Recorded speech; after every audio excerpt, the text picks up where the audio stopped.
Okay, welcome back. अब we were discussing on compression and expansion forces, and I was showing you the concept of work. मैंने आप लोग को work के बारे में बता रहा था. If your CRs have already not shared with you, but मैंने दोनों CR को एक clip भेजी थी, image भेजा था. अब उस image के अंदर clearly लिखा हुआ है कि हर कंप्रेसिव फोर्स आपकी पॉजिटिव होगी, आपका वर्क का आंसर पॉजिटिव होगा. हर एक्सपेंशन फोर्स आपका जो आंसर होगा वो नेगेटिव होगा इररिस्पेक्टिव. मैं दोबारा बोल रहा हूं, compression is always positive, expansion is always negative. How this happens is because work done on the system, work done by the system. But that is for another class when we do the first law of thermodynamics. जब हम पहला law करेंगे thermodynamics का, फिर on and bye की बात करेंगे. अभी सिर्फ रट लीजिए कि कंप्रेशन पॉजिटिव, एक्सपेंशन नेगेटिव. उसके बाद मैंने आपको ये डेरिवेशन करवाई थी और मैंने आपको F अपॉन A से डिराइव कर दिखाया कि इन टर्म्स ऑफ पीडीवी कैसे लाते हैं. इंटरनेट पे कई किताबों पे आपको जो सोर्स मिलेगा वो माइनस पीडीवी नहीं लिखेंगे, वो पीडीवी लिखेंगे. ये भी सही होता है, मगर इसके अंदर आपको साइन रिवर्स करनी पड़ती है. फर्ज करें आपने यहाँ पर माइनस को हटा दिया, आपने लिख दिया W is equal to PDV. चलें, कोई मसला नहीं है, आपने लिख दिया W is equal to PDV. अगर आप इंटीग्रल के ऊपर देखें पीडीवी के ऊपर, तो V2 और V1 लिखा हुआ है, यानी my limit from V2 going to V1. अगर मैं पहले कंप्रेशन की बात करता हूं, तो कंप्रेशन को अगर देखा जाए, कंप्रेशन क्या होता है, स्मॉल के एक बड़ी वैल्यू जो है वो छोटी हो रही है. यानी फर्ज करें मैं कोई वैल्यू 5 मीटर क्यूब पे स्टार्ट कर रहा हूं और मैं जा रहा हूं 1 मीटर क्यूब के ऊपर. 5 metre cube is condition 1, 1 metre cube is condition 2. यही कंप्रेशन हो रही है 5 to 1.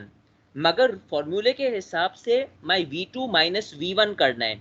मैंने अगर V2 माइनस V1 किया, 1 माइनस 5 कितना हो जाएगा, -4. अगर मैं माइनस को भूल जाता हूं तो मेरा तो लॉ ही इनवैलिडेट हो गया. मैंने कंप्रेशन की है क्योंकि मैं बिग वॉल्यूम से स्मॉल वॉल्यूम पे गया हूं, मेरा आंसर तो -4 आ रहा है. और अभी मैंने आपको पिक्चर पे दिखाया that compression is always positive. इसका मतलब ये हुआ कि इस माइनस को माइनस वैल्यू को पॉजिटिव बनाने के लिए एक बाहर माइनस होना लाजमी है, जब जाकर ये पॉजिटिव बनेगा और कंप्रेशन का रूल वैलिड होगा कि हाँ भाई this work is positive. That is why we put the minus sign. इसका रिवर्स ले लीजिए, इसका रिवर्स है एक्सपेंशन.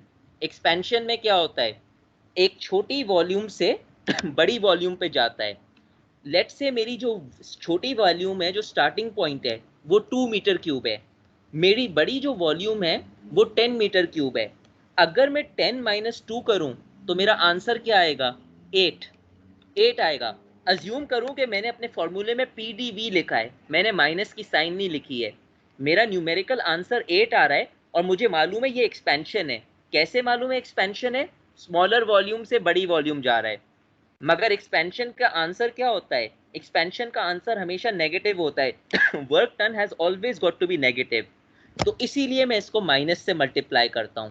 इस सारे झंझट से बचने के लिए कि हमें ये साइन रिवर्स करना ना पड़े, क्योंकि अक्सर ये होता है कि एग्जाम के अंदर जल्दी के अंदर आप ये माइनस को रिवर्स करना भूल जाते हैं.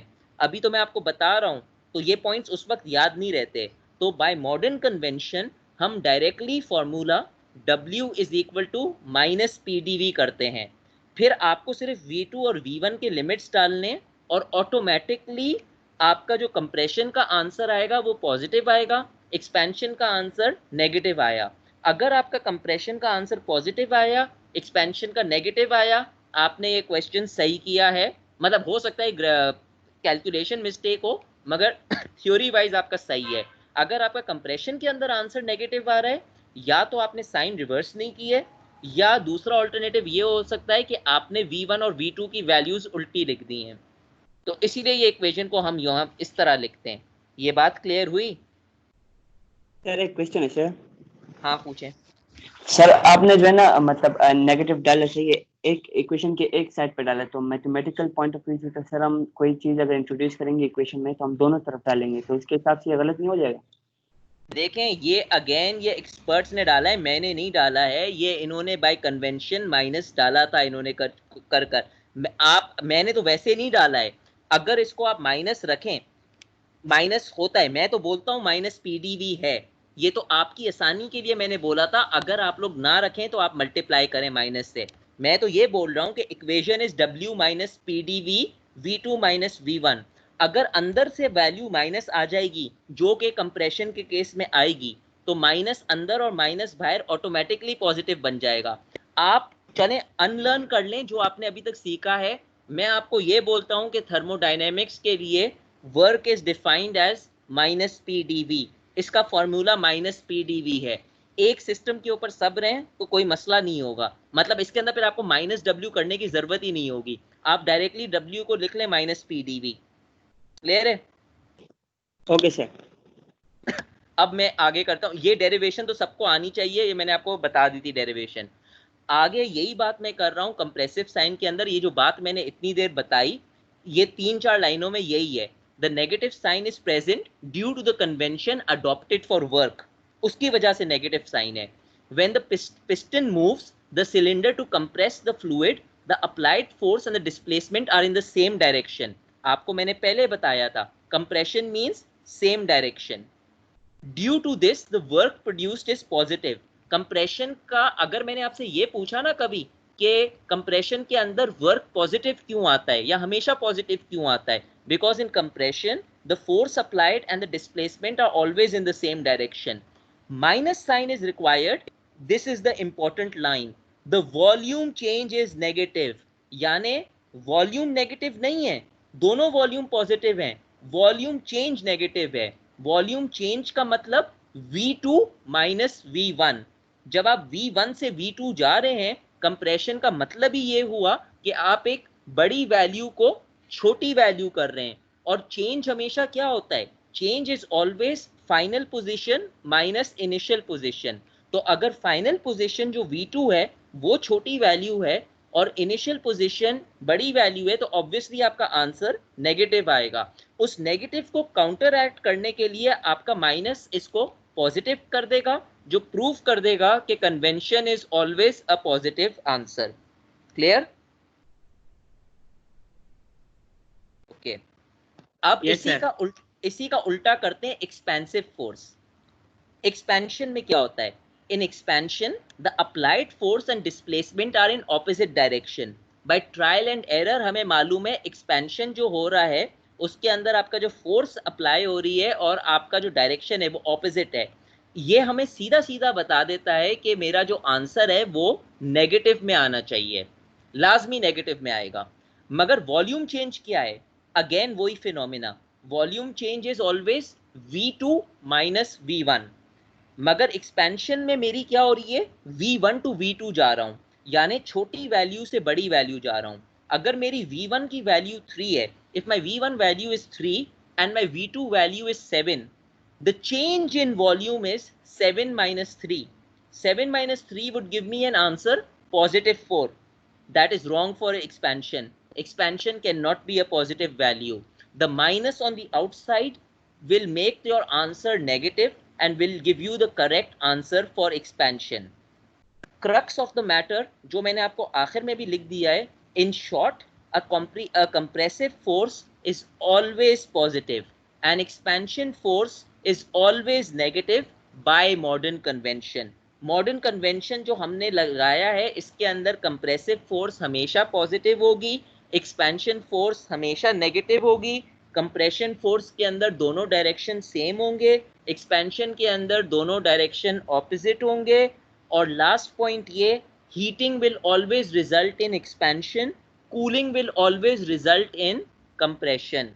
यानी अगर कोई प्रोसेस कूल हो रही है तो आपको वैसे ही मालूम है ये कंप्रेशन हो रहा है, इसका आंसर पॉजिटिव होगा। अगर कोई प्रोसेस हीट हो रही है तो आपको मालूम है कि इसका आंसर नेगेटिव होगा, ये एक्सपैंड कर रही है। यहां तक कोई मसला?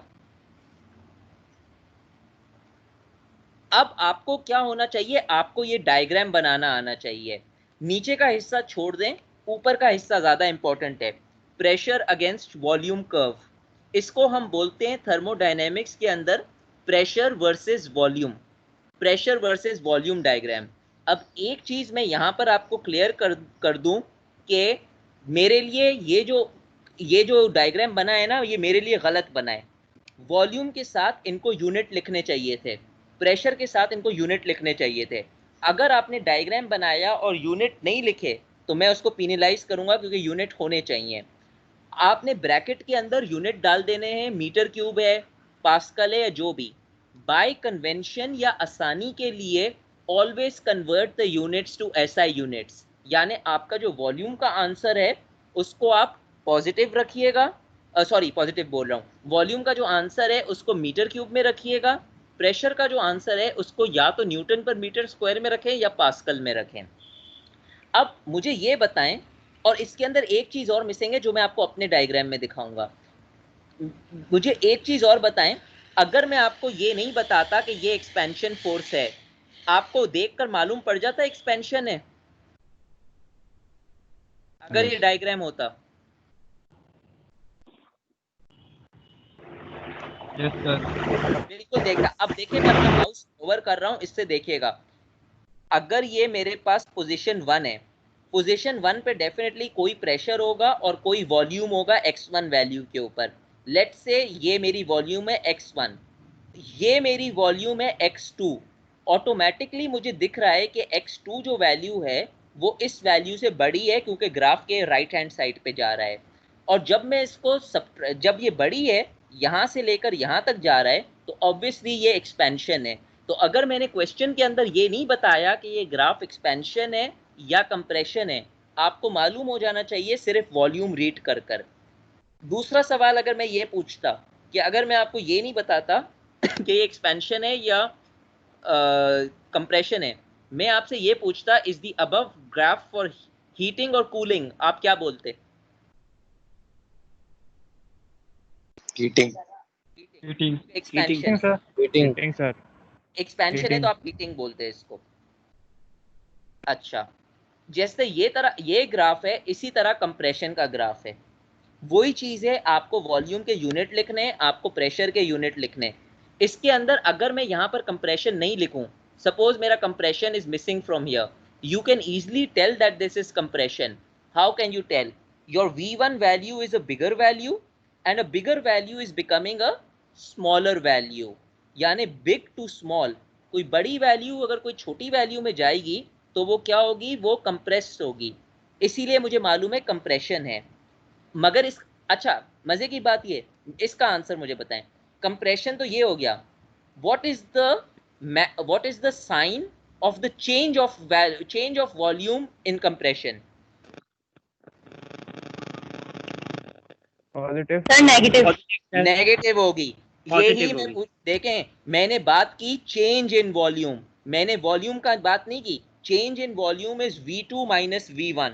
V2 मेरी छोटी वैल्यू है, V2 मेरी ये रही, V2 अगर मेरी 1 है, V1 मेरी अगर 5 है, 1 माइनस 5 माइनस 4।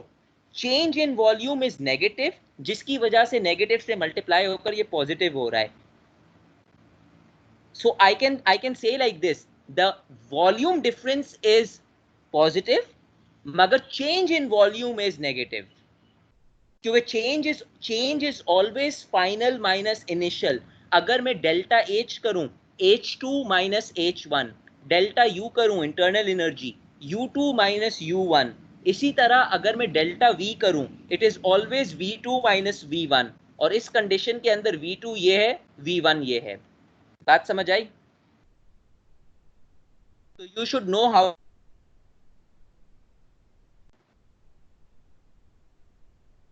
आप बात करते हैं प्रैक्टिस क्वेश्चंस की।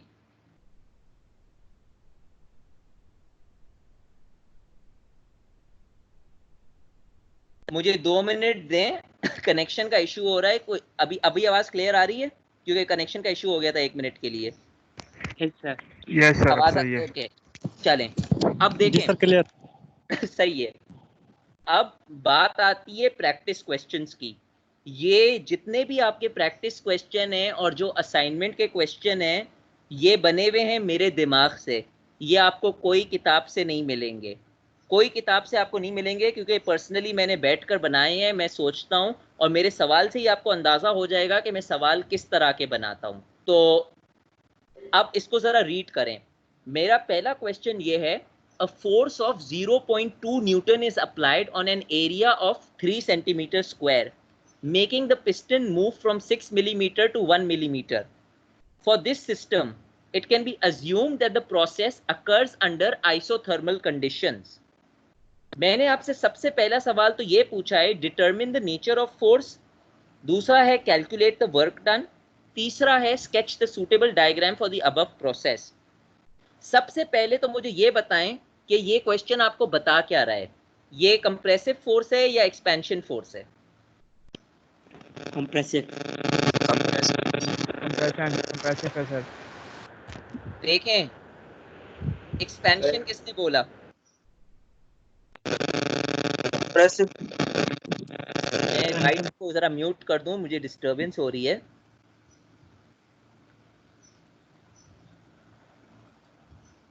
कोई भी आंसर सॉल्व करने से पहले सबसे पहले आप 2 मिनट उस क्वेश्चन को दें। अगर आप वर्डिंग के ऊपर वर्डिंग पे जोर नहीं देंगे तो थोड़ा सा मसला हो जाएगा। इस सवाल से मुझे 3 इंफॉर्मेशन मालूम होता है। पहला इंफॉर्मेशन ये है, this is a compression force. अगर किसी को ये भी नहीं मालूम है कि ये कंप्रेशन फोर्स है या वो कंफ्यूज्ड है, वो वर्कआउट कर कर मालूम कर सकता है। मगर एक अच्छा स्टूडेंट जो हो या जिसका कॉन्सेप्ट क्लियर हो, अच्छा तो नहीं बोलूंगा क्योंकि हो सकता है कि कोई ए ग्रेड स्टूडेंट हो मगर उसका थर्मो का कॉन्सेप्ट वीक है, तो जिसके कॉन्सेप्ट क्लियर हो, I will say someone whose thermal concepts are clear, he can easily tell कि the piston is moving from 6 millimeter to 1 millimeter। इसका मतलब ये पोजीशन 1 से पोजीशन 2 पे मूव कर रहा है, बड़ी वैल्यू से छोटी वैल्यू पे मूव कर रहा है, तो ये क्या होगा? ये कंप्रेशन होगा। पहला इंफॉर्मेशन तो आपको ये मिल गया। दूसरा information, it is assumed that the process occurs under isothermal conditions। कभी भी मैंने आपको ये बोल दिया ना, आइसोथर्मल कंडीशन, बॉयल्स लॉ, इन तरह की टर्मिनोलॉजी, इसका मतलब ये हो गया बॉयल्स लॉ एप्लीकेबल हो गया। आइसोथर्मल कंडीशन के ऊपर टेम्परेचर कांस्टेंट होता है, Boyle's law is applicable. Boyle's law P1 V1 is equal to P2 V2, ये आप अप्लाई कर सकते हो। और सच्ची बात ये है, अभी मैंने आपको पढ़ाया नहीं है मगर आप बाद में जब पढ़ेंगे तो आपको खुद दिखेगा। अगर आप प्रेशर वॉल्यूम कर्व बनाएं, अगर आपको ये नहीं मालूम है ये एक्सपेंशन है या कंप्रेशन है, सिर्फ ये बता दें ये कर्व क्या दिखाता है, बॉयल्स लॉ का कर्व ही दिखाता है ना, सिंपली ये बॉयल्स लॉ का कर्व ऐसे ही बनता है ना। सो जो प्रेशर वॉल्यूम कर्व के अंदर जो टेम्परेचर होता है वो असल में आइसोथर्मल कंडीशंस के ऊपर होता है। ये मैं आपको मगर बाद में दिखाऊंगा, मगर ये मैं लिंक कर रहा हूं उससे। Back to the question, second information was this was Boyle's law. Third information very important, आंखें प्लीज खोलिएगा। ये एसआई यूनिट है 0.2 newton. Is Newton the SI unit of force? Yes, sir. Yes sir. Yes. Yes, sir. Is this the Yes, SI sir. unit? Yes, sir. It is not the SI unit. No sir. No, SI unit metre square होता है। ये भी SI unit नहीं है, ये millimetre है। मेरे जो क्वेश्चन होते हैं ना वो इस तरह से होते हैं कि एक चीज सेंटीमीटर हो जाए, एक चीज मिलीमीटर हो जाए, एक चीज मीटर हो जाए। कभी कभी बच्चे इसको मिस कर जाते हैं क्योंकि आपका पहला अटेम्प्ट है, इसीलिए मैं आपको ये क्वेश्चंस अभी दिखा रहा हूं। और यही वजह है मैंने आपको पहले यूनिट कन्वर्जन का असाइनमेंट दिया है, क्योंकि जब तक आपको यूनिट कन्वर्जन नहीं मालूम होंगे आप आगे मेरे क्वेश्चन सॉल्व नहीं कर पाएंगे। तो इसीलिए प्लीज यूनिट्स देखिएगा कि ये एसआई यूनिट्स के अंदर है या कौन से यूनिट के अंदर है। अब इसको सॉल्व करने की बात करते हैं। सबसे पहले तो मुझे ये बता दें, determine the nature of the force. एक स्टूडेंट जिसके कॉन्सेप्ट क्लियर हैं उसने ऑटोमेटिकली बता दिया 6 - 1, 6 to 1 जा रहा है, ये जा रहा है कंप्रेशन की तरफ। अगर किसी स्टूडेंट को ये नहीं मालूम है तो वो इसको सॉल्व करेगा। सॉल्व कर कर भी वो बता सकता है। कैलकुलेट द वर्क, ये भी मैं आपको बताता हूँ कैसे, और स्केच बताता हूँ। अब इसका सोल्यूशन भी देख लें। मेरी राय ये है, सबसे पहले अपना डेटा लिखिएगा। जब आप टू वे प्रोसेस की बात करते हैं तो आपके पास एक V1 कंडीशन होती है, एक V2 कंडीशन होती है। V1 is always initial, V2 is final. इसी तरह एक P1 कंडीशन होती है, एक P2 कंडीशन होती है। Always right your initial and final conditions, it will make your question easier. तो मेरे पास यहाँ पर प्रेशर का जिक्र नहीं था क्योंकि प्रेशर कांस्टेंट आ रहा था, मैंने V1 और V2 लिख दिया। अब स्टेप देखें, द फोर्स इज कंप्रेसिव, मैंने लिख दिया, मगर इसका रीजन क्या है या जो मैं बता रहा हूं, this can also be told based on the V1 and V2 values, it can also be calculated and answered. अच्छा सुने, इससे पहले मैं आगे जाऊं, आपको क्या किसी ने क्वेश्चन आंसर करने का तरीका बताया है? नो मतलब ओबी सिस्टम के नो अंदर सर आपको किसी ने No, sir. ब्लूम्स टैक्सोनॉमी का लफ्ज बताया है? कौन सा सर? नो सर अच्छा, Sir. अब सुन लें, अगर मेरा क्वेश्चन के अंदर वर्ड का मतलब, अगर मेरा क्वेश्चन है कैलकुलेट समथिंग, कैलकुलेट कीवर्ड होता है, मैं अपने सारे वर्ड्स को हाईलाइट करता हूं। कैलकुलेट का मतलब है आप उसको मैथमेटिकली सॉल्व कर कर सॉल्यूशन दिखाएं। अगर मैं आपको स्टेट बोलता हूं, स्टेट का मतलब आप एक लफ्ज के अंदर आंसर लिख दें। इसी तरह अगर मैं आइडेंटिफाई बोलता हूं, आइडेंटिफाई का मतलब एक लफ्ज में लिख दें, कैलकुलेशन की जरूरत नहीं है। अगर मैं डिस्क्राइब बोलता हूं, डिस्क्राइब का मतलब 4 या 5 लाइनें। अगर मैं एक्सप्लेन बोलता हूं, एक्सप्लेन के 2 या 3 लाइनें होती हैं, ज्यादा एक्सप्लेनेशन नहीं। तो ये कीवर्ड्स कहलाते हैं। इवैल्यूएट का मतलब न्यूमेरिकली सॉल्व करो। ये वर्ड्स आपको बताने चाहिए थे फर्स्ट सेमेस्टर के अंदर जब आप इनको एक्सप्लेन कर रहे हो, आपने नोट भी किया होगा। अगर आप लोग ने तो अपने मिट्स तो दिए थे ना, मिट्स के अंदर कहीं ना कहीं तो ये लिखे भी होंगे, आइडेंटिफाई, इवैल्यूएट, कैलकुलेट, डिस्क्राइब, ये Yes, वर्ड्स sir. कहीं थे ना? Yes sir. Yes, sir. Yes ये सर थे ये पेपर पे ये कीवर्ड्स होते हैं। अच्छा, तो पहले तो मुझे मालूम हो गया ये फोर्स कंप्रेसिव है।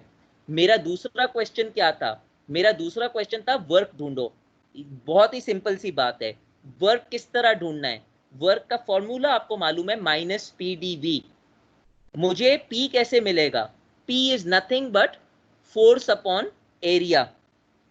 फोर्स अपॉन एरिया, मैंने इस इंटीग्रल को सिंपली एक्सपैंड किया, W is equal to -P, ये जो इंटीग्रल है PdV, ये क्या बन जाएगा? V2 minus V1। सबसे पहले मैंने क्या किया, मैंने V2 और V1 को जो मेरे मिलीमीटर के अंदर थे, सॉरी मिलीमीटर में नहीं थे, कौन से यूनिट में थे? सेंटीमीटर। एक second, piston moves from millimetre. Sorry, ये गलती हो गई ना, इसको मैं करेक्ट कर लूंगा। This is 6 millimetre, 1 millimetre cube, क्योंकि मैं बात कर रहा हूं यहां पर वॉल्यूम की। अच्छा नहीं, सही तो कर रहा हूं, ये मैंने एरिया कन्वर्ट किया है। नहीं नहीं, सही है, सही है, सही है। सबसे पहले मैं क्या कर रहा हूं, मैं एरिया को कन्वर्ट कर रहा हूं। मेरी एरिया क्या है? 3 सेंटीमीटर स्क्वायर। अगर एक अच्छा स्टूडेंट है, उसको वैसे ही मालूम है कि सेंटीमीटर स्क्वायर को मैं 10 टू द पावर -4 से कर दूंगा तो मुझे मीटर स्क्वायर मिल जाएगा।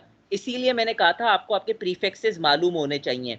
अगर आपको आपके प्रीफिक्स नहीं मालूम है, कोई घबराने की बात नहीं है या कोई डिस्टर्ब होने की बात नहीं है। 2 मिनट लगते हैं। ये CPP1 का मेथड है जिसकी मैं बात कर रहा था। 3 सेंटीमीटर स्क्वायर लिखा है ना, आप क्या करेंगे? सेंटीमीटर स्क्वायर को नीचे ले आएंगे, मीटर स्क्वायर को ऊपर ले जाएंगे। 100 सेंटीमीटर इज 1 मीटर, यही हो गया। 100 सेंटीमीटर इज 1 मीटर। क्योंकि यहां पर सेंटीमीटर स्क्वायर है, आप उस 100 को भी स्क्वायर कर दोगे, सेंटीमीटर को भी स्क्वायर कर दोगे, मीटर स्क्वायर को भी स्क्वायर कर दोगे, 1 को भी स्क्वायर कर दोगे, आपको आपकी एरिया मिल गई in terms of metre square. ये SI यूनिट के अंदर है। प्रेशर क्या होता है? Pressure is force upon area. Force आपके SI यूनिट के अंदर ही थी, आपको कोई कन्वर्ट करने की जरूरत नहीं है। 0.2/3 इंटू 10 टू द पावर -4 मैंने किया, मुझे ये आंसर मिला 666.67 पास्कल इसके SI यूनिट्स हैं। किसी को यहां तक मसला है? अगर मसला है तो अभी पूछें, फिर मैं थर्ड स्टेप पे जाऊंगा। अगर नहीं समझ आया पूछ ले, मैं आपको खा नहीं जाऊंगा, मगर ये डिस्टरबेंस ये जो प्रॉब्लम है ये यहीं पर सॉल्व हो जाएगी। एनीवन? आगे चल रहा हूं मैं, फिर रिस्पॉन्स मुझे नहीं आया। तीसरा पार्ट है जी सर, फोर्स कैलकुलेट करने का, वर्क डन कैलकुलेट करने का फॉर्मूला भी तो होता है, W equal to FD, force into displacement. वो भी कर सकते थे, पर यहाँ पर आपको डिस्प्लेसमेंट दी नहीं थी ना सर वो है ना 6 millimetre 1 millimetre, V2 minus V1 कर लेंगे। मैंने आपको गलती से मैंने यही बोला, मैंने आपको यही बोला कि वो डिस्प्लेसमेंट नहीं है, वॉल्यूम है। गलती से मैंने मिलीमीटर लिख दिया। डिस्प्लेसमेंट के यूनिट क्या होते हैं? Centimetre, metre. मीटर। हाँ, और वॉल्यूम के यूनिट क्या होते हैं? Cube, metre square cube. तो डिस्प्लेसमेंट उसको कैसे बोलेंगे? वो मेरी मिस्टेक हो गई थी, टाइपिंग के अंदर मैं क्यूब लिखना भूल गया। अगर आपको वो डेटा मालूम है आप उससे भी कैलकुलेट कर सकते हैं, कोई मसला नहीं है जी। लेकिन अब इस जो प्रॉब्लम में है, आपने कहा है कि 6 मिलीमीटर से मतलब नीचे आया, मतलब पहले पिस्टन की हाइट 6 मिलीमीटर थी, फिर कम हो गई, क्या ये ऐसे है या फिर वॉल्यूम की कम हो गया? यार अगर मैं इसको मीटर क्यूब कर दूं ना, making the piston move from 6 millimetre cube two 1 millimetre cube, ये वॉल्यूम की मैं बात कर रहा हूँ। सर ये गैस का, सर ये फिर गैस का होगा ना वॉल्यूम, क्या पिस्टन का वॉल्यूम होगा, गैस का वॉल्यूम होगा ये? ऑब्वियसली मैं पिस्टन सिस्टम की बात कर रहा हूँ, जब मैं वॉल्यूम की बात करता हूँ तो आमतौर पे गैस ही होती है। मैं समझ रहा था ये अजम्पशन हो जाएगा। पिस्टन सिस्टम के अंदर गैस, जो मैं गैस की बात कर रहा हूँ अपने सिस्टम में, अगर मैं इसको ऐड कर लूंगा, मैं गैस ऐड कर दूंगा, गैस मूव्स दिस मच। अगर मैं ये समझा था कि मैं जल्दी जल्दी में टाइप कर रहा था, क्वेश्चन अच्छा है आपकी तरफ से, क्वेश्चन गलत नहीं है, you are perfectly okay with that question, मैं इसको अमेंड कर लूंगा जब मैं अभी स्लाइड अपलोड करूंगा। चलें, यहां तक बात क्लियर आ गई ना, पैस्कल कैसे लिए? अब देखें मैंने क्या किया, V2 minus V1। V2 minus V1 क्यों किया? क्योंकि इस वर्क के फॉर्मूले में V2 माइनस V1 है। V2 माइनस V1 क्या आया? -5। This should have also been millimetre cube, this should have been millimetre cube, जिसका मतलब है ये कि मैंने ये मिस्टेक कर दी है, मिस्टेक है। अच्छा चलें, मैं अभी आपको एक्सप्लेन कर देता हूं, मैं इस मिस्टेक को क्लियर कर दूंगा, प्लीज इसको बेयर कर लीजिएगा, थोड़ा सा बेयर कर लीजिएगा। मैं आपको जब दोबारा स्लाइड शेयर करूंगा तो आपको मालूम पड़ जाएगा कैसे। देखें V2 minus V1, this should have been 1 minus 6। इसका क्या आंसर आ रहा था? -5 मिलीमीटर क्यूब, बताएं। -5 मिलीमीटर क्यूब, सही है। तो मुझे यहां पर लिखना चाहिए था, मैं अपना माउस इसलिए हिला रहा हूं ताकि आपको भी मालूम पड़े, यहां पर मुझे लिखना चाहिए था -5 मिलीमीटर क्यूब, सही है। फिर मैं ये करता 1000 millimetre is equal to 1 metre. मैं क्योंकि यहां पर क्यूब है, मैं इस 1000 को भी क्यूब करता, मैं इस मिलीमीटर को भी क्यूब करता, मैं इस मीटर को भी क्यूब करता, मैं 1 को भी क्यूब करता। तो बेसिकली जो मेरा आंसर यहां से बनता ना, ये बनता -5 divided by 10 to the power 6 बनता। ये मैंने पता नहीं रात में लिख रहा था तो मैंने गलती कर दी, इसको मैं अमेंड करूंगा। तो this should have been -5 divided by 10 to the power -6। समझ आई बात? सर -9। -9 किस ये क्यूब हो जाएगा, बात समझ आई? सर रिपीट कर दें थोड़ा। रिपीट कर देता हूं। रिपीट कर दे सर। बेसिकली मुझसे हुई क्या, मुझसे मिस्टेक ये हो गई कि मैंने V2 माइनस V1 को मिलीमीटर क्यूब लिखना भूल गया, तो मैं अज्यूम कर रहा हूं ये मिलीमीटर क्यूब है। Final minus initial 1 minus 6, 1 minus 6 is equal to -5 millimetre cube.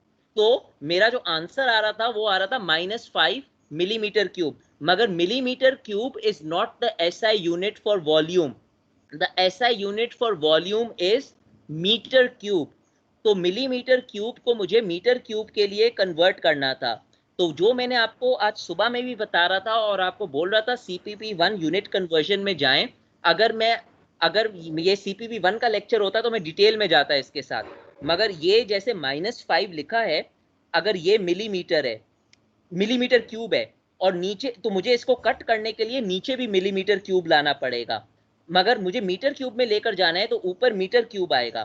तो अगर ये मिलीमीटर क्यूब है तो ये भी मिलीमीटर क्यूब होगा और यहां पर ये मीटर क्यूब हो जाएगा।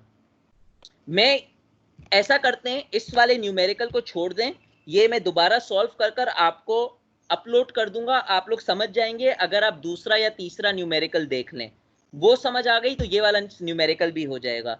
आई अपोलोजाइज, इसके अंदर मेरी मिस्टेक थोड़ी सी हो गई, मैं इसको अभी करेक्ट कर दूंगा। अगर करेक्ट करने के बावजूद, सुन लें एक सेकेंड, करेक्ट करने के बावजूद किसी को समझ नहीं आए, मैं आपको दोबारा एक्सप्लेन कर दूंगा। आप बोलें।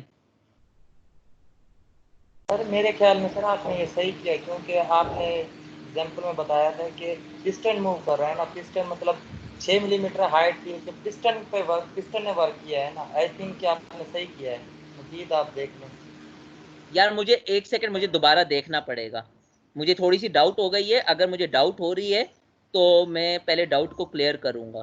I will look into it again. Just give me 5 minutes for this, मतलब 5 मिनट्स नहीं, मुझे वर्डिंग में थोड़ा फर्क है। देखें, सही मैं कर ही नहीं सकता हूँ। सही आप बोल रहे हैं कि हो सकता है मैंने सही किया है, सही इसलिए नहीं कर सकता हूँ। ये कौन सा डायग्राम है? ये है PV डायग्राम, सही है। प्रेशर वर्सेस वॉल्यूम, वॉल्यूम के यूनिट क्या होते हैं?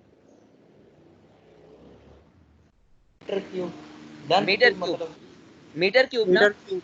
अगर मैंने यहाँ पर यूनिट के अंदर वॉल्यूम का यूनिट अभी रखा ही नहीं है, और मैंने इसका यूनिट अगर लेंथ का रखा है और मैं V2 माइनस V1 कर रहा हूं, तो ऑब्वियसली ये गलत है, ऑब्वियसली गलत है, क्लियरली गलत है ये। सही है। इसको मैं इसको अमेंड कर लूंगा। अच्छी बात है, मैंने स्लाइड अपलोड नहीं की थी, इसको मैं अमेंड कर लूंगा। मुझे सिर्फ आपको ये दिखाना है, इस सारी न्यूमेरिकल वैल्यूज को इग्नोर करें, सिर्फ ग्राफ बनाने का तरीका बताना है।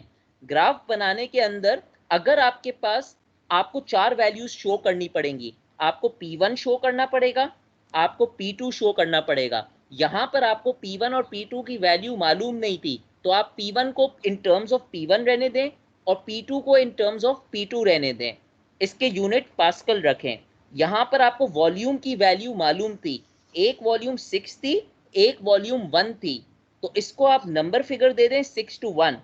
और volume metre cube into 10 to the power -3। ये मैंने कैसे लिखा? ये मैंने ऐसे लिखा कि मैंने इसके यूनिट्स के साथ ही ये लिख दिया, ताकि मुझे 6 into 10 to the power -3 नहीं लिखना पड़े, या 1 into 10 to the power -3 नहीं लिखना पड़े। जो आपका शेडेड एरिया होता है ना, इसको हम वर्क बोलते हैं। जब आप क्वेश्चन सॉल्व करोगे तो आप उस शेडेड एरिया को लिखोगे कि ये वर्क है, और उसकी वैल्यू लिख दोगे यहाँ पर। और एक आखिरी चीज यहाँ पर है कि ये फोर्स क्या थी? ये एक्सपेंशन फोर्स थी ना।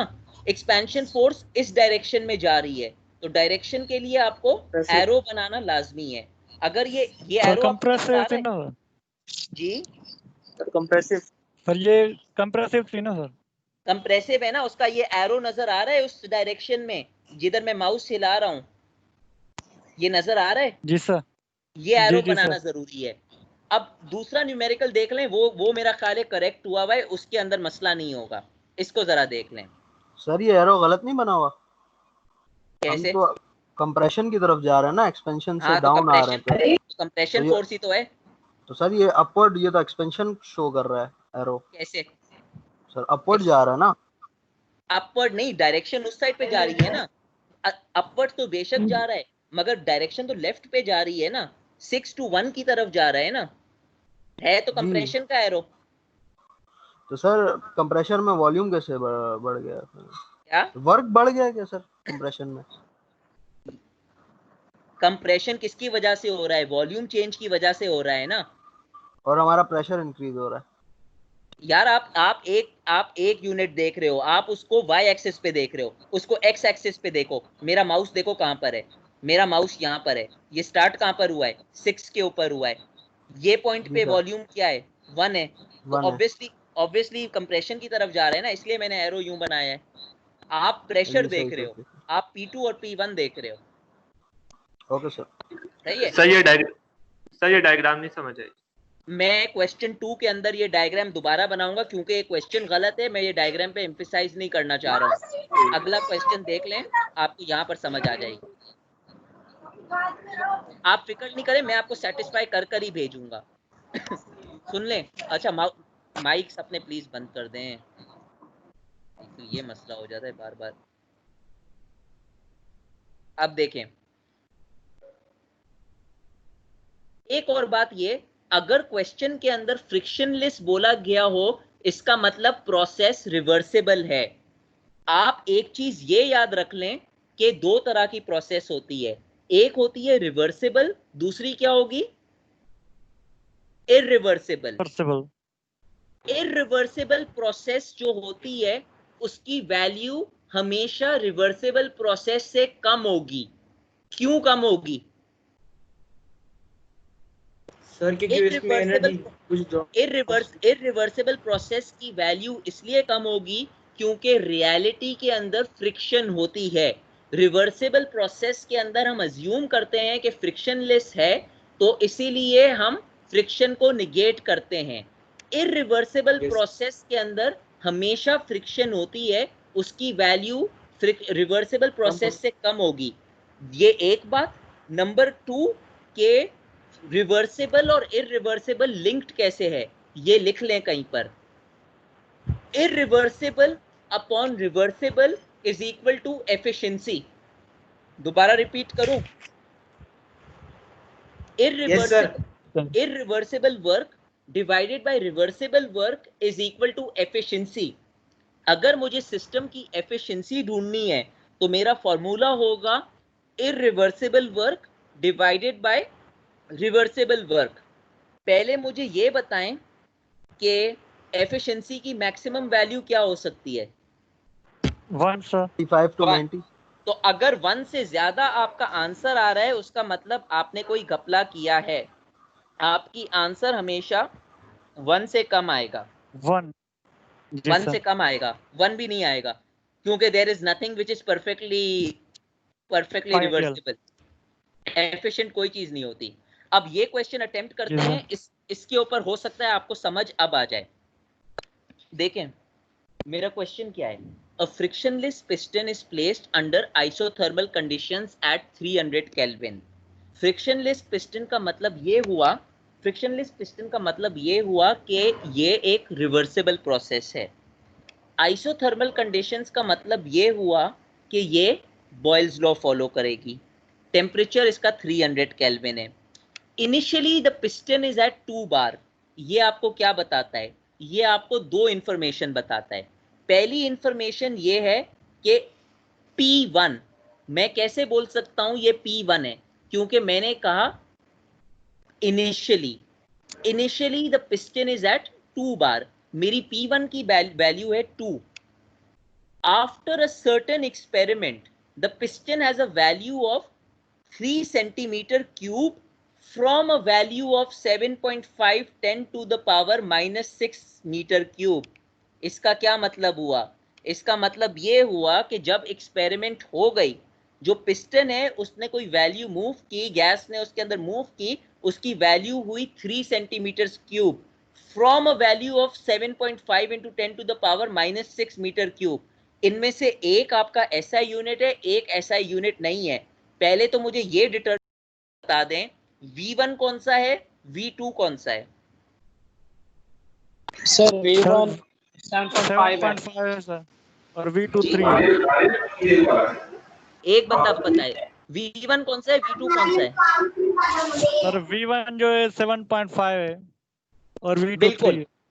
हाँ, V2 3 है। तो आपने सबसे पहले तो अपना डेटा लिख लिया, आपने अपना V1 लिख लिया, आपने अपना V2 लिख लिया, आपने अपना P1 लिख लिया, P2 आपको अभी मालूम नहीं है। Based on this information given, sketch a diagram for the process, determine the nature of the force। चले मुझे कोई ये बता दे ये फोर्स क्या चीज है? कंप्रेस है सर। कंप्रेशन एक्सपेंशन है sir, expansion expansion expansion compressive है सर, कंप्रेसिव कैसे? है सर। सर कंप्रेस से वॉल्यूम कम हो रहा है। कंप्रेशन है नहीं भाई। बता सकते सर। आपको एक्सपेंशन इसलिए लग रहा है क्योंकि वो यूनिट सेंटीमीटर क्यूब में, ये मीटर Compressor क्यूब में। सबसे पहले आपको यूनिट कन्वर्ट करना पड़ेगा। ये सवाल देने का मेरा मकसद ही ये था ताकि मुझे आइडिया हो जाए कौन क्या है। तो हमेशा पहले कन्वर्ट करें, जब तक यूनिट ही सेम नहीं है आप कंपेयर कैसे कर सकते हैं कि कंप्रेशन है या एक्सपेंशन है। तीसरा ये explain the value of the work based on the sign of the answer calculated. अब मेरे साथ साथ चलें, हो सकता है इस सवाल के थ्रू आपको ये समझ आ जाए। सबसे पहले मैं क्या करूं, मेरा पहला स्टेप है डेटा लिखूं। मैंने सबसे पहले डेटा लिख दिया, P1 is equal to 2 bar, P2 मुझे मालूम नहीं है, V1 is equal to 7.5 into 10 to the power -6 bar, 7 power 6 metre cube, V2 मुझे 3 सेंटीमीटर क्यूब मालूम है। सबसे पहले मैं अपनी आंखें बंद करूं और V2 को मैं कन्वर्ट कर लूं किस चीज के अंदर, मीटर क्यूब के अंदर। अब वो बात आ गई। अब देखिए 100 सेंटीमीटर इज 1 मीटर, मैंने इसको कन्वर्ट कर लिया मीटर क्यूब के अंदर, 3 into 10 to the power -6 metre cube. अब मुझे कंफर्म हो गया कि ये कंप्रेशन है। क्यों कंप्रेशन है? 10 टू द पावर -6 तो दोनों के अंदर सेम है, 7.5 से ये 3 पे जा रहा है। अब समझ आई कंप्रेशन क्यों है, ये एक्सपेंशन क्यों नहीं है? Yes sir. अच्छा, अब अगर मुझे ग्राफ बनाना है तो मुझे ग्राफ के अंदर 4 वैल्यू चाहिए, V1, V2, P1, P2। मैंने ये कहा था कि ये आइसोथर्मल कंडीशन है क्योंकि बॉयल्स लॉ एप्लीकेबल है। बॉयल्स लॉ जब एप्लीकेबल हो गया तो मैं ये इक्वेशन लगा सकता हूं, P1 V1 is equal to P2 V2। एक और अच्छी बात यह है बॉयल्स लॉ के अंदर कि आपको यह भी मालूम है it is inversely related to volume. अगर किसी को बॉयल्स लॉ नहीं लगाना है और उसको मालूम है कि अगर वॉल्यूम 2 टाइम्स इंक्रीज हो रही है, लेट्स से ये 7.5 है, ये 3 है, इनके बीच में वो फैक्टर निकाल ले 7.5 डिवाइड बाय 3 का रेशियो कितना है। अगर यहां पर वो इंक्रीज हो रही है तो दूसरी जगह प्रेशर के अंदर वो डिक्रीज होगी। एक तरीका ये है सॉल्व करने का। दूसरा तरीका है आप बॉयल्स लॉ लगा दें। मैंने बॉयल्स लॉ लगाया, बॉयल्स लॉ लगाकर मुझे आंसर क्या मिला, P2 का 5 बार। और ये आंसर सेंस बनाता है। आंसर क्यों सेंस बना रहा है? अगर वॉल्यूम 7.5 से 3 जा रही है, ये डिक्रीज हो रही है, प्रेशर क्या होता है, pressure is inversely proportional to volume if the temperature is constant. Pressure क्या होगा, प्रेशर बढ़ेगा, तो डेफिनेटली P2 की वैल्यू 2 से बड़ी होगी। तो P2 की वैल्यू क्या आ रही है, 5 बार। तो आपको मालूम है आपने अपना बॉयल्स लॉ करेक्ट लगाया है। ये बात समझ आई कि मुझे देखकर ही कैसे मालूम है 5 बार होता, ये आंसर करेक्ट है।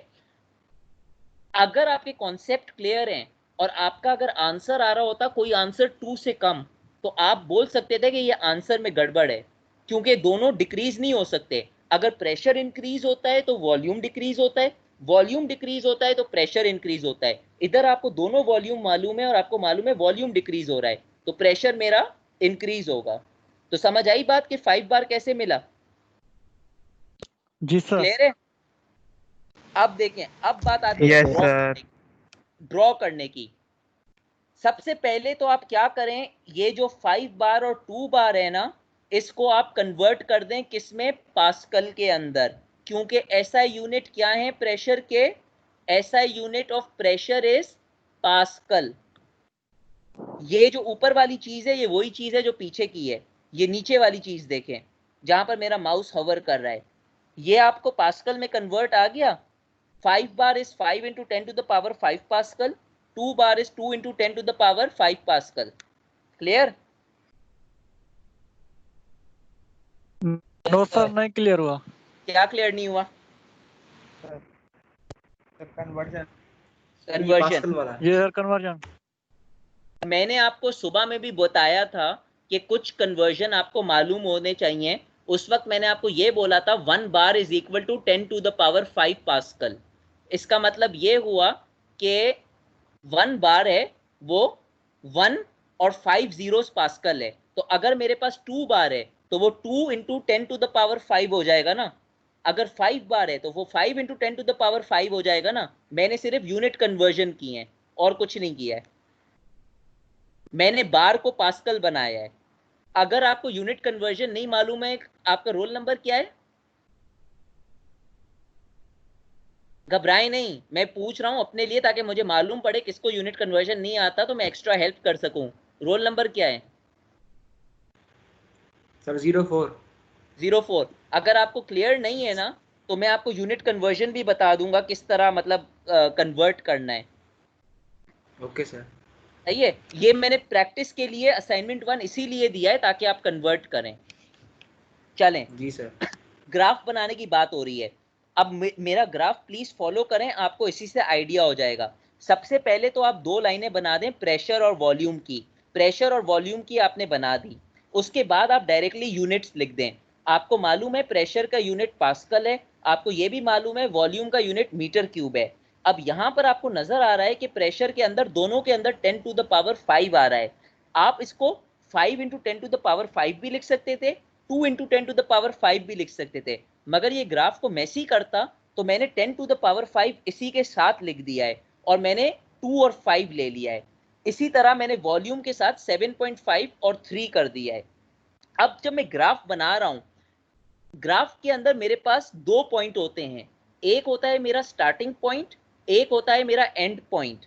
स्टार्टिंग कंडीशंस क्या होती हैं, मैं रिपीट कर रहा हूं, starting conditions are always 1, V1 P1 that is my initial या starting condition, V2 P2 is my ending condition। मैंने क्या किया, मैंने स्टार्टिंग कंडीशन पे एक डॉट लगा दिया, मैंने डॉट लगा दिया 7.5 और 2 बार के ऊपर, 2 × 10⁵ के ऊपर। ये मेरा स्टार्टिंग पॉइंट है, एक नुक्ता मैंने यहां बना दिया। दूसरा नुक्ता मैंने यहां बना दिया अप्रोक्सीमेशन के ऊपर, जो मेरा है 3 मीटर क्यूब और 5 × 10⁵ पास्कल। फिर मैंने क्या किया, मैंने इन दोनों को एक लाइन ज्वाइन कर दी। मुझे मालूम है ये 7.5 to 3 जा रहा है, तो मैंने एक एरो ऊपर की तरफ बना दिया कि ये एक्सपेंशन हो रहा है, ये कंप्रेशन हो रहा है। अब बात रही वर्क की, वर्क कैसे मिलता है? वर्क ऐसे मिलता है कि ये जो पॉइंट्स हैं मैं इनको बॉर्डर बना दूं, बॉर्डर बनाकर मैं इसको शेड कर दूं। अगर आपको आपकी मैथमेटिक्स याद है, what is area? Area is nothing but what is integration? Integration is nothing but area under the curve. मेरा कर्व क्या है, मेरा कर्व है from this point two this point, तो इसके नीचे क्या होगा, इसके नीचे मेरी एरिया होगी जो ये शेडेड रीजन है। और अकॉर्डिंग टू लॉ इंटीग्रेशन या एरिया क्या हो रही है, it is the definition of work. अभी मुझे कोई न्यूमेरिकल वैल्यू नहीं मालूम है इस वर्क की, तो मैं इस एरिया के ऊपर एक एरो बना दूंगा और सिर्फ W लिख दूंगा। W सिग्निफाई कर देगा कि ये कोई वर्क हो रहा है जो मुझे नहीं मालूम है। ये मेरा लेबल डायग्राम है, इसमें से अगर कोई भी चीज मिसिंग है तो मेरा डायग्राम कंप्लीट नहीं है। क्या क्या चीजें मिसिंग नहीं होनी चाहिए? सबसे पहले तो आपके यूनिट्स मिसिंग नहीं होने चाहिए SI यूनिट के अंदर। नंबर 2, आपकी लेबलिंग मिस नहीं होनी चाहिए कि आपने ये P नहीं लिखा, आपने V नहीं लिखा। नंबर 3, आपका ये वर्क नहीं मिस होना चाहिए कि ये वर्क है। नंबर 4, आपकी प्रोसेस नहीं मिस होनी चाहिए कि ये प्रोसेस 1 to 2 जा रही है, कौन से डायरेक्शन में जा रही है। तो ये 4 या 5 चीजें हैं जो ये पूरा डायग्राम बनाती है। किसी को बात डायग्राम नहीं समझ आया अभी पूछे। रिपीट मैं करना, इसमें कंफ्यूजन हो रही है जी सर। जी एरो वाला आपने बताया ना, इसमें कंफ्यूजन हो रही है। एक सेकंड देखें, मुझे एक सेकंड दें, मैं आपको एक चीज बता देता हूं। आपको एरो पे कंफ्यूजन हो रही है,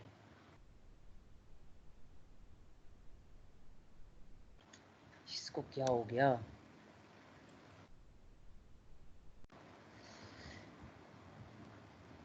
मैं 2 मिनट के लिए ये शेयर करना छोड़ रहा हूं, मैं आपको व्हाइट बोर्ड शेयर कर दिखाता हूं। सर थोड़ी लेबलिंग में भी डिफिकल्टी हो रही है।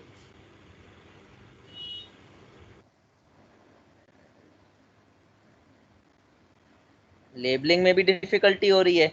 ग्राफ पहले बनाए हैं कभी लेबलिंग के अंदर? वैसे ही पूछ सर रहा हूं। नो सर, बना है सर, पर पता नहीं क्यों भूल गए।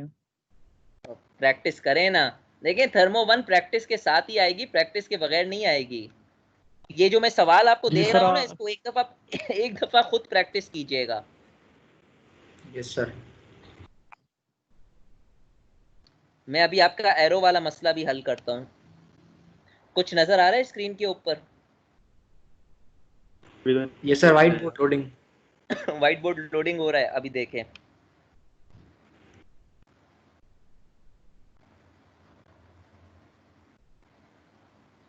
मैं दोबारा वही बात बोल रहा हूँ कि थर्मो को जो जो रोज पढ़ते जाए ना, इसको कवर करते रहें। अगर आप इसको आखिर के अंदर छोड़ देंगे तो थर्मो आपके सर के ऊपर बैठ जाएगा। तो थर्मो ऐसा सब्जेक्ट नहीं है जो आसान है, लगता आसान है, इट इज नॉट इजी। क्या हो गया इसको? Can't display content.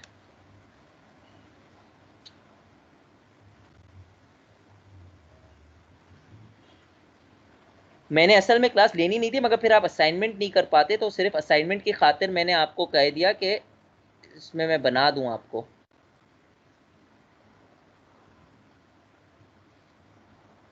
बाकी अगर इसके बाद किसी को मसला है, please message your CRs, they are going to contact with me.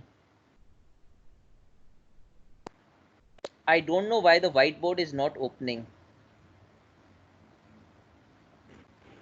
Sir open तो हो गया है हमारे पास। मेरे पास आ रहा है can't display the content। यहाँ पे स्क्रैचेस पर लोग डाल रहे हैं। मैं 2 दफा व्हाइट बोर्ड को कर चुका हूँ, इसको कंटेंट डिस्प्ले नहीं हो रहा, तो मैं आपको व्हाइट बोर्ड पे दिखा देता ना।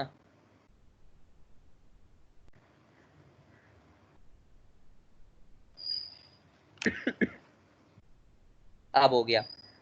देखें आपका जो मसला हो रहा है, आपको एरो समझ नहीं आ रहा है। ये फिर किसने यहाँ पर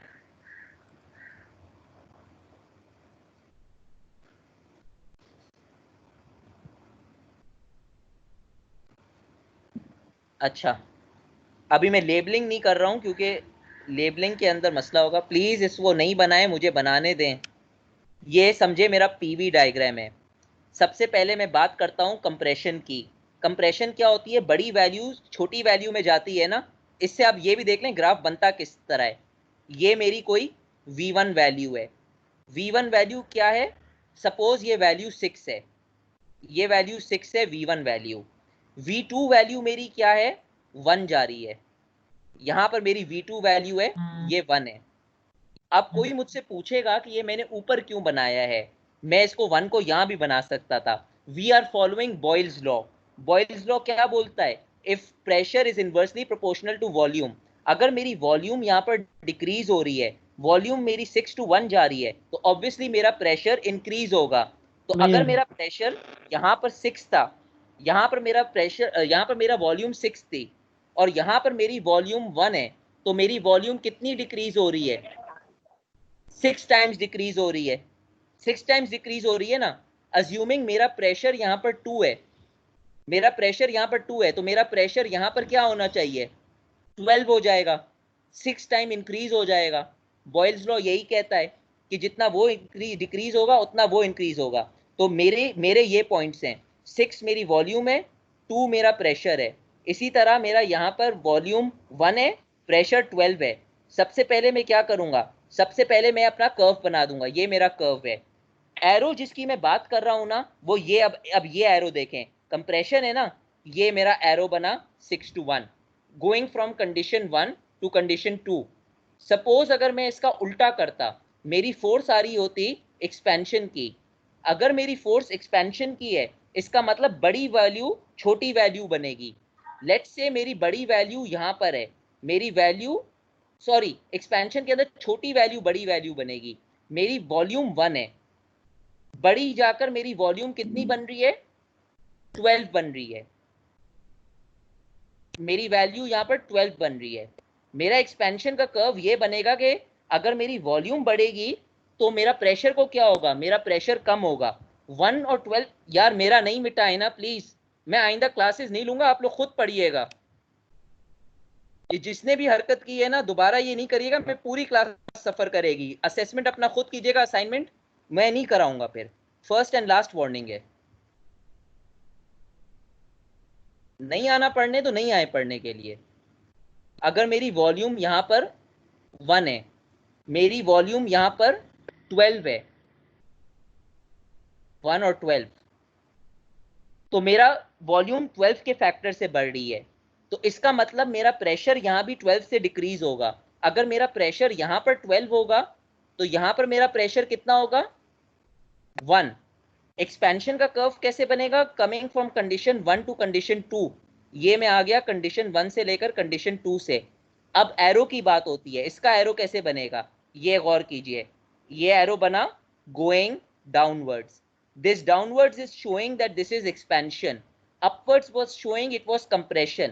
इसका मुझे अगर वर्क दिखाना है तो मैं इन लाइंस को यहां पर ज्वाइन कर लूंगा, इन लाइन को यहां पर ज्वाइन कर लूंगा, और ये जो बीच में जितना भी एरिया है ये सारा हो जाएगा मेरा वर्क डन।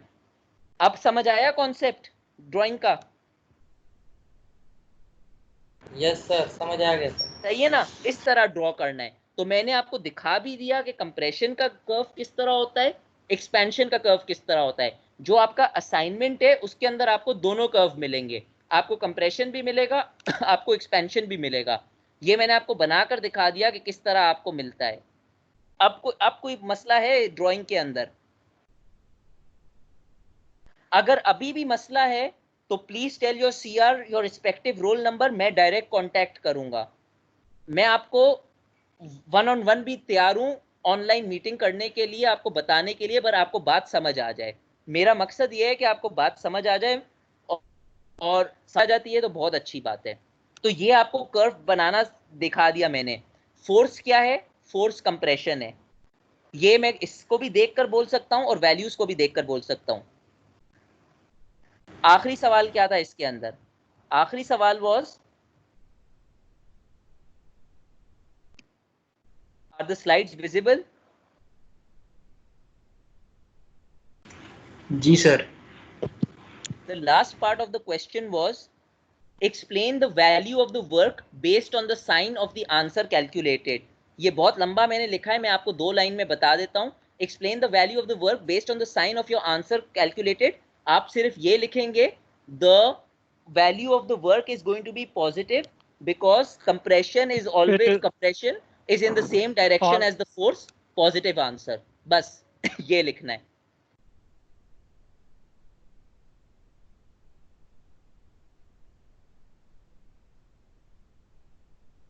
ये प्रैक्टिस क्वेश्चन 3 था, इसको देखें।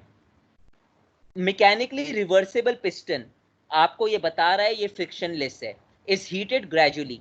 It is observe with time that the pressure of the piston increases by 60% by the time it reaches the final position.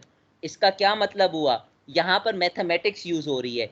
इसका मतलब ये हुआ कि आपके P1 के ऊपर जो प्रेशर था, P2 के ऊपर आपका प्रेशर उसके 60% इंक्रीज होगा। At the start of the experiment, the piston was at 3 bar, 400 Kelvin and a volume of 12 foot meter cube. Assuming Boyle's law to be applicable, answer the following questions. और इसके अंदर मैंने आपको work भी दिया हुआ है। The work produced in this process has a numerical value of 150 joule.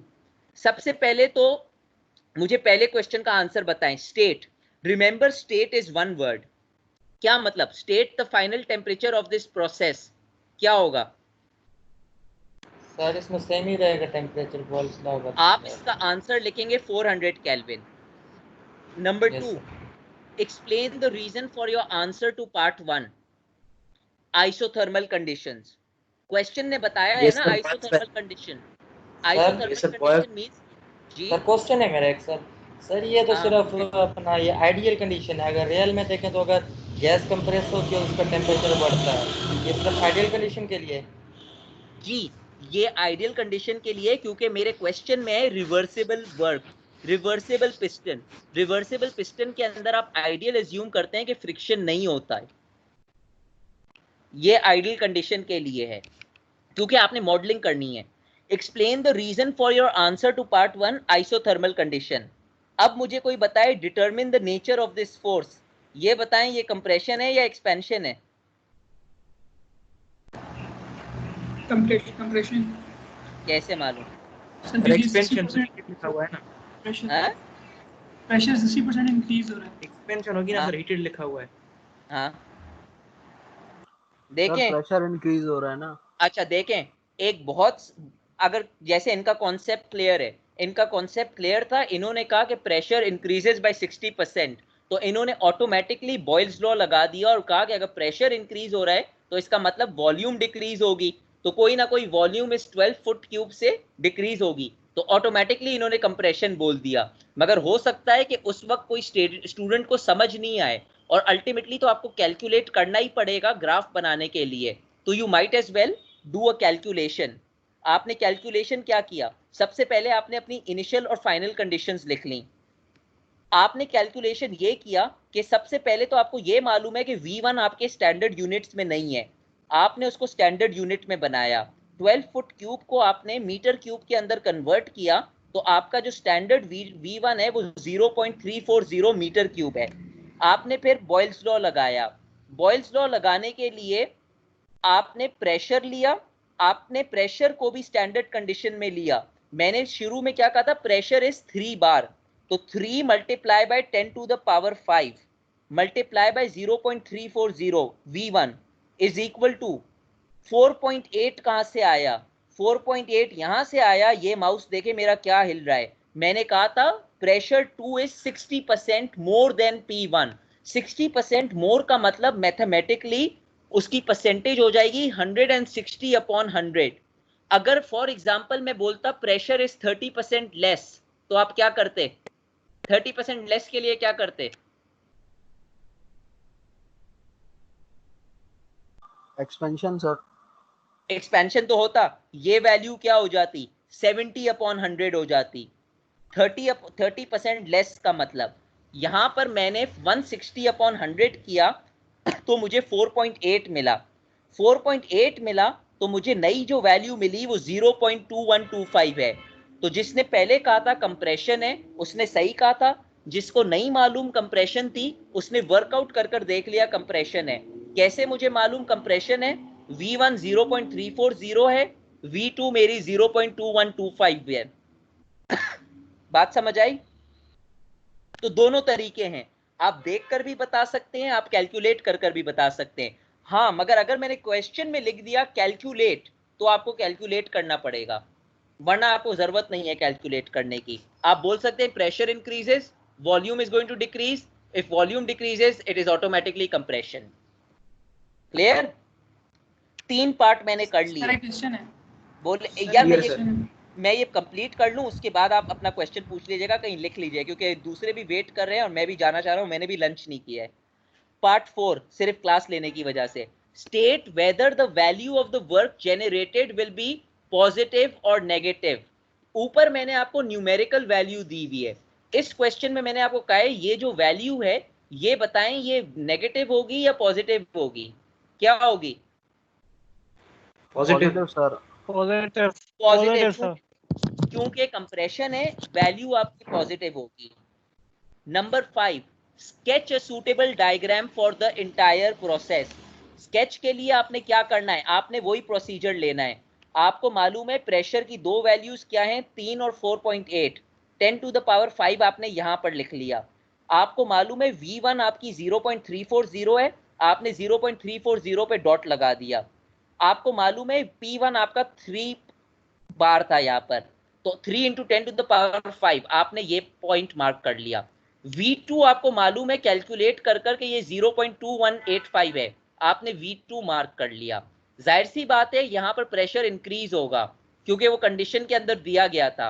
आपने दोनों पॉइंट मार्क कर लिए, दिस एंड दिस, आपने इन दोनों को ज्वाइन कर लिया। जब आपने दोनों को ज्वाइन करा तो आपको मालूम है ये कंप्रेशन फोर्स है। कंप्रेशन फोर्स का एरो ये अपवर्ड्स जा रहा है। आपने वर्क में आपने दोनों एक्सट्रीम पॉइंट्स को यहां पर लाइन बना दी, ये हाईलाइट कर दिया। ये 150 मैंने क्यों लिखा? 150 मैंने इसलिए लिखा क्योंकि क्वेश्चन के अंदर गिवन था द वर्क इज 150, तो मैंने ये 150 अपनी मर्जी से यहां पर डाल दिया। तो ये मेरा स्केच हो गया। आखिरी पार्ट मेरा क्या है? आखिरी पार्ट मेरा ये बोलता है suppose the above process is repeated as an irreversible process. अब मैं आपको बता रहा हूं कि मेरा इररिवर्सिबल प्रोसेस है और इसकी एफिशिएंसी 85% है। एक अगर स्टूडेंट होगा जिसके कॉन्सेप्ट क्लियर हैं, उसको ऑटोमेटिकली मालूम हो जाएगा कि मेरा जो इररिवर्सिबल प्रोसेस है, मेरी वर्क की वैल्यू कम आएगी, रिवर्सिबल वैल्यू से कम आएगी। अगर मेरी रिवर्सिबल में 150 जूल्स है तो मेरी इररिवर्सिबल में समथिंग लेस आएगी। फॉर्मूला क्या था? Formula was irreversible work divided by reversible work is equal to efficiency. सब कुछ आपको मालूम है। अब आप ये देख लें, इररिवर्सिबल वर्क आपको मालूम नहीं है, रिवर्सिबल वर्क आपका 150 है, 150 को आपने एफिशिएंसी से मल्टीप्लाई कर दिया 0.85 से, आपका इररिवर्सिबल वर्क आया 127.5 joules. This is your irreversible work, this is your answer. Question आसान सा था, उसके अंदर पार्ट ज्यादा थे, तो आपको लग रहा था कि क्वेश्चन लंबा है, मगर कुछ क्वेश्चन के आंसर तो वन वर्ड के अंदर थे। अब ये तीनों क्वेश्चन मेरे कंप्लीट हो गए हैं। एक क्वेश्चन मैं रीडू कर करूंगा, दोबारा अपलोड करूंगा। अब जिस बंदे को क्वेश्चन था वो अपना क्वेश्चन पूछे, तो उसके बाद मैं आखिरी इंस्ट्रक्शन दूं। सर क्लियर है सर। क्या हुआ? क्वेश्चन है आपने स्लाइड 45 समझ में आया सर। एक क्वेश्चन है, 1 सेकंड, एक एक कर बोले। पहला क्वेश्चन क्या है सर? आपने स्लाइड 45 में स्लाइड 45 करें, उसके ऊपर आपने P2 की कैलकुलेशन की हुई कोई ना, तो उसमें 60% इंक्रीज हो रहा था। P2 की कैलकुलेशन की हुई 45 पे आपने जी, तो उसके अंदर P2 जो इंक्रीज हो रहा था वो 60% इंक्रीज हो रहा था, तो आपने 160/100 किया हुआ है। ये मैथमेटिक्स है। तो वो 60/100 नहीं होगा? 60% इंक्रीज, अगर कोई चीज 60% इंक्रीज है, इसको आप मैथमेटिकली सॉल्व कर भी देख लो। अगर 100% पर है तो 60% इंक्रीज का मतलब वो हो जाएगी 160/100 मल्टीप्लाई बाय दिस। अगर 30% इंक्रीज होता तो 130/100 होता।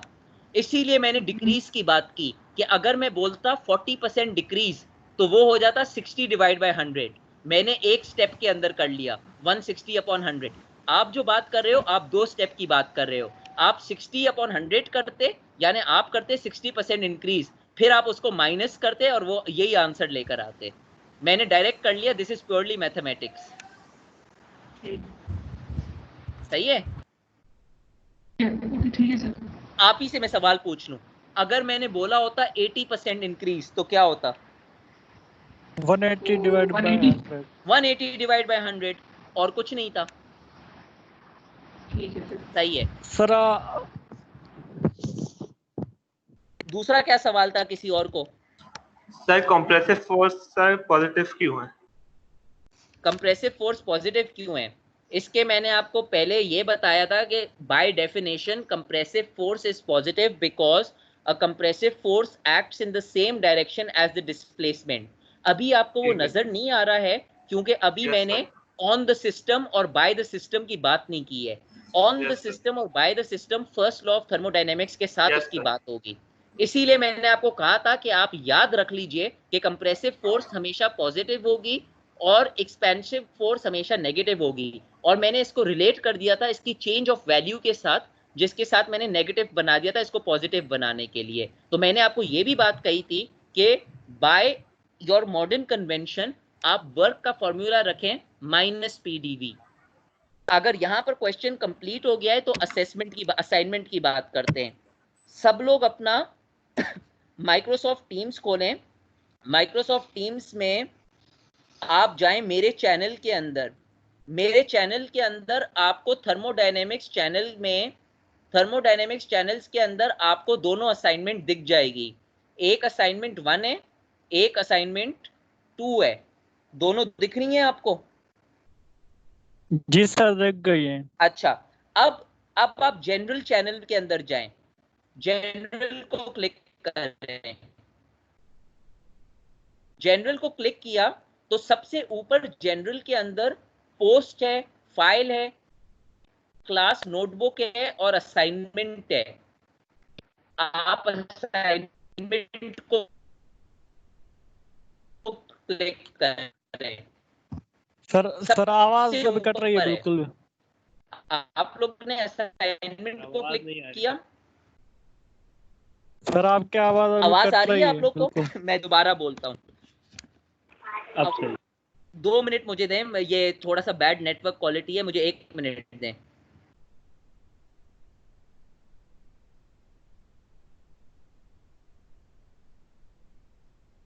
आवाज क्लियर है? Yes sir. अच्छा, आप जनरल चैनल के अंदर आए। सब लोग जनरल के अंदर आ गए?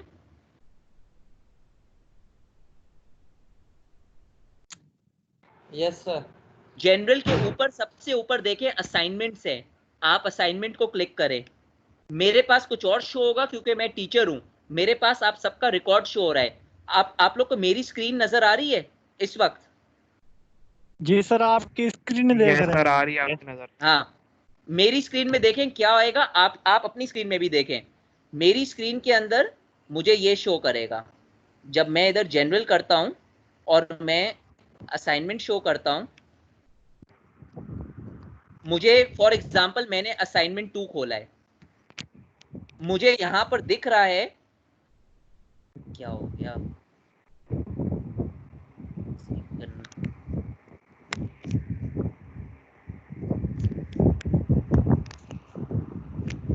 नेट का भी इतना मसला हो जाता है। मुझे सबसे पहले ये दिख रहा है कि 79 लोगों में से इस वक्त 0 ने टर्न इट इन किया है। अब मुझे आप लोग के नाम नजर आ रहे हैं और आप लोग का स्टेटस दिख रहा है कि आप लोग ने असाइनमेंट टर्न इन किया है या टर्न इन नहीं किया है। ये सबके नाम नजर आ रहे हैं मुझे, और सबके साथ ये नजर आ रहा है कि किस किस ने टर्न इन किया है। और यहां पर मैं आपके मार्क्स एंटर कर दूंगा। यहां पर मेरे पास 2 लिखा है, तो मैं हर स्टूडेंट के नंबर एंटर कर दूंगा कि आपने 1 स्कोर किया, आपने 0 स्कोर किया, आपने किया। आप लोग अपना खोलें असाइनमेंट्स। आप लोग को कोई और चीज नजर आएगी। आप लोग को क्या नजर आएगा? आप लोग को वहां पर एक ऑप्शन नजर आएगा व्यू असाइनमेंट। उसको खोलकर देखें, आप लोग को व्यू असाइनमेंट नजर आ रहा है?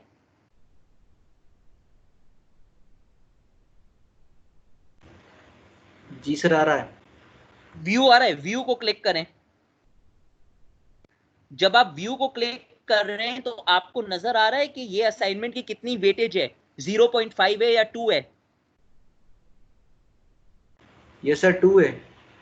2 है। पॉइंट्स। अब सबसे नीचे जाकर देखें, इसके अंदर कोई ऑप्शन होगा add some work. Add work का नाम होगा, सबसे नीचे होगा। ऐड वर्क यस नजर आ सर। रहा है? यस सर आ रहा है। जब आप जी लोग सर। अपना असाइनमेंट करेंगे ना, मैं ये नहीं बोल रहा हूं एमएस वर्ड पे करें। आप लोग अपना असाइनमेंट बेशक प्रिंट पेपर पे करें, उसकी स्कैन करें या अपने आप को ईमेल करें या पीडीएफ बनाएं। जब आप उसको स्कैन कर लेंगे, आप ऐड के अंदर जाकर उसको अपलोड कर देंगे। जब आपने उसको अपलोड कर दिया, वो मेरे पास आ जाएगा। तो मेरे पास आ जाएगा कि इस स्टूडेंट ने अपना असेसमेंट अपलोड कर दिया है। सिर्फ एक बात ये कि अपलोड करने से पहले अपना असेसमेंट मल्टीपल टाइम्स चेक कर लीजिएगा। मैंने सेटिंग ये रखी है कि एक दफा आपने अपलोड कर लिया ना, आप उसको चेंज नहीं कर सकते। फर्ज करें आपने कोई क्वेश्चन नहीं किया, आप कोई क्वेश्चन करना भूल गए, आप वो क्वेश्चन एडिट नहीं कर पाएंगे। तो तसल्ली से एक दफा असेसमेंट कीजिएगा और उसके बाद उसको अपलोड कीजिएगा। तो ये जो इंस्ट्रक्शन है ना, किस तरह अपलोड करते हैं, ये मैं केमिकल थर्मोडायनेमिक्स चैनल के अंदर भी डाल रहा हूं। यहां पर जो आखिरी स्टार्ट न्यू कन्वर्सेशन है, यहां पर मैंने कंट्रोल वी किया हुआ है। एक नया turn it in assignment Microsoft team के ऊपर एक लिंक आ गया है। इस लिंक को खोलकर देख लीजिएगा कि असाइनमेंट को हैंड ओवर कैसे करना है। अगर किसी को फिर भी नहीं समझ आए तो आज की क्लास याद थी, मैंने आपको बता दिया कि असाइनमेंट किस तरह क्या सॉल्व करना है, अपलोड किस तरह करना है। अब मेरी तरफ से सिर्फ एक चीज रह गई है। आवाज आ रही है मेरी? जी सर आ रही।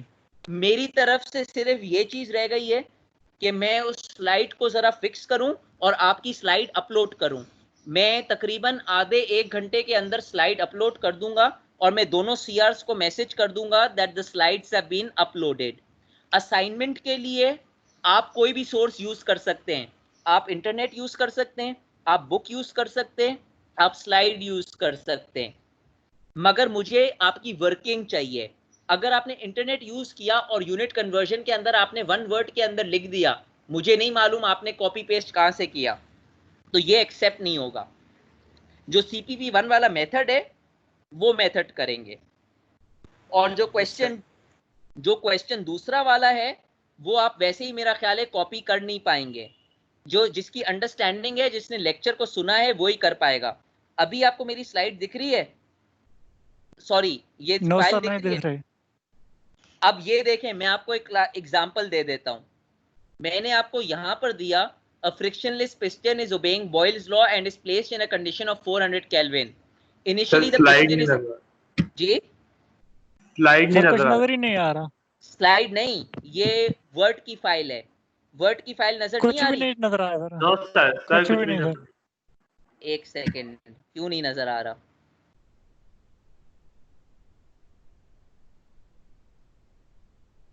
नजर आ रहा है?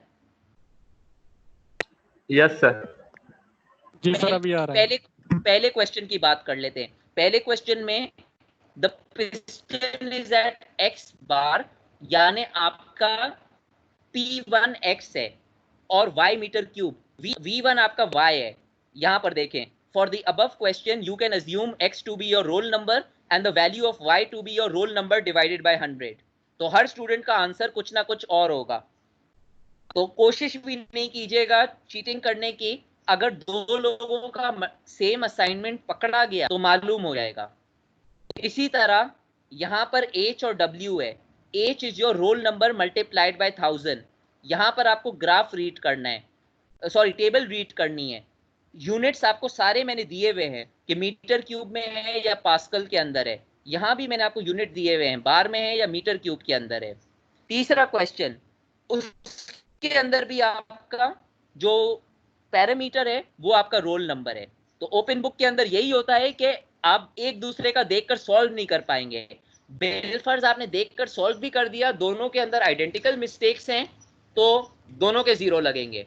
जो करना है खुद करें, बुक आपके पास है, सोर्स आपके पास है, इंटरनेट आपके पास है, आपके पास संडे तक टाइम है। संडे तक टाइम है, प्रैक्टिस करें, न्यूमेरिकल्स देखें और इसको सॉल्व करें based on your roll numbers. अब मेरी तरफ से सारा लेक्चर खत्म हो गया है। जिसको कोई सवाल है अभी पूछ ले, जिसको सवाल नहीं है they are welcome to leave, कोई मसला नहीं है। मैं आपको 5 मिनट देता हूं सवाल करने के लिए, उसके बाद मैं एंड कर दूंगा। बोले, सवाल पूछें। सर क्वेश्चन नंबर 3 में ये जो D और E है सर, इससे क्या मतलब है? D और E बात आपको दिखा देता हूं। क्वेश्चन नंबर, ये मैं बोल रहा हूं a force of E newton. मैंने कहा a force of E newton. नीचे मैंने लिखा है for the above question you can assume E to be your roll number multiply by 10। आपका रोल नंबर है 1, तो आपकी जो फोर्स हो जाएगी वो हो जाएगा 1 मल्टीप्लाई बाय 10, 10 न्यूटन। जो रोल नंबर 2 है उसकी फोर्स हो जाएगी 2 मल्टीप्लाई बाय 10, 20 न्यूटन। जो रोल नंबर 85 है उसका फोर्स हो जाएगी 85 मल्टीप्लाई बाय 10, 850 न्यूटन। इसी तरह जो D की बात करते हैं, where D is your roll number multiply by 75। आपकी जो एरिया है, कौन एरिया देता है ना, आपका जो एरिया हो जाएगा वो हो जाएगा 1 multiply by 75, 75 foot square. Roll number 2 का हो जाएगा 150 फुट स्क्वायर। बात समझ आई? रोल नंबर 1 ने पूछा था, रोल नंबर 1 समझ आई बात? तो हर बंदे जी सर, की समझ आ गए। हर बंदे की कोई ना कोई डिफरेंट वैल्यू आएगी। तो अगर कोई किसी को फोन करेगा यार अपना आंसर दिखाओ, यार अपना आंसर दिखाओ, तो ये बेसिकली कॉन्सेप्ट के ऊपर है। जिसका कॉन्सेप्ट सही है वो ये सवाल कर लेगा, जो आसरे के ऊपर है कि अपना आंसर दिखाओ, उसको मसला होगा इसके ऊपर। जब हम काम करते हैं पूरा पक्का काम करते हैं, तो इसके लिए आपके पास संडे तक टाइम है। और कोई सवाल? और सवाल वही हैं जो मैंने आपको करवाए हैं। सर ये जी सर ये दोनों असाइनमेंट एक ही फाइल में करके जमा करवानी है अलग अलग? अलग अलग करा दे तो अच्छी बात है, क्योंकि इनके मार्क्स अलग अलग हैं।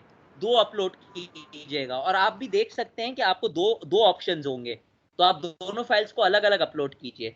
मेरे लिए इजियर है ग्रेड करना। एक असाइनमेंट 0.5 ऑफ योर वेटेज है, एक असाइनमेंट 2 ऑफ योर वेटेज है।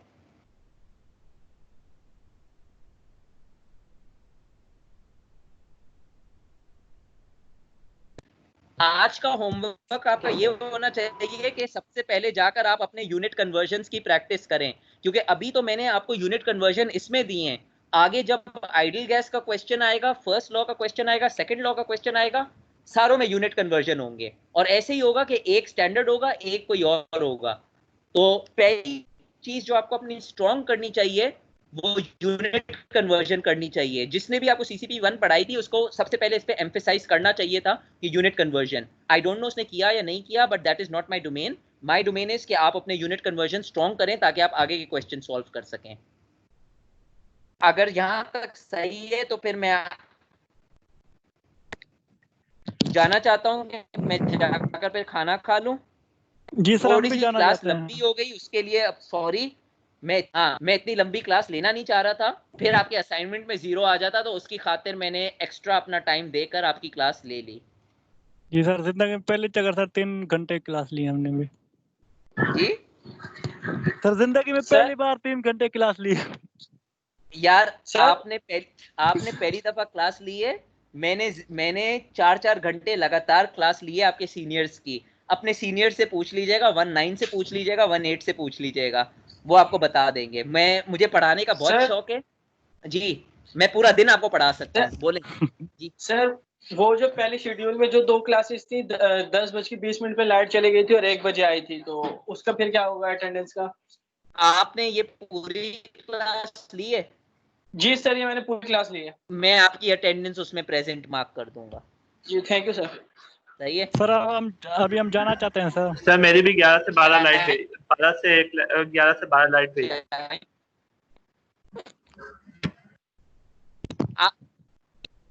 जो जाना चाहता है वो जा सकता है, मैं किसी को रोक नहीं रहा हूँ। जो बात कर रहा है वो बात करे, जो जाना चाहता है वो। हाँ, अगला बंदा क्या बोल रहा है लाइट का?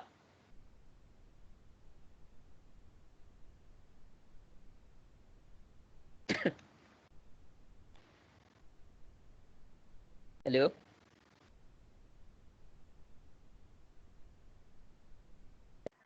सर 11 से 12 लाइट चले गई। देखें, अगर लाइट आपकी जाती है ना, तो एक मैसेज आप अपने सीआर को बता दिया करें, ताकि मेरी नॉलेज में भी आ जाए कि XYZ स्टूडेंट का जो लाइट है वो चली गई है, तो इसके अंदर मैं कंसिडर कर सकता हूँ। तो अगर आपकी कभी बीच में लाइट चली जाए तो आप बोल दें इस टाइम के ऊपर मेरी लाइट चली गई है।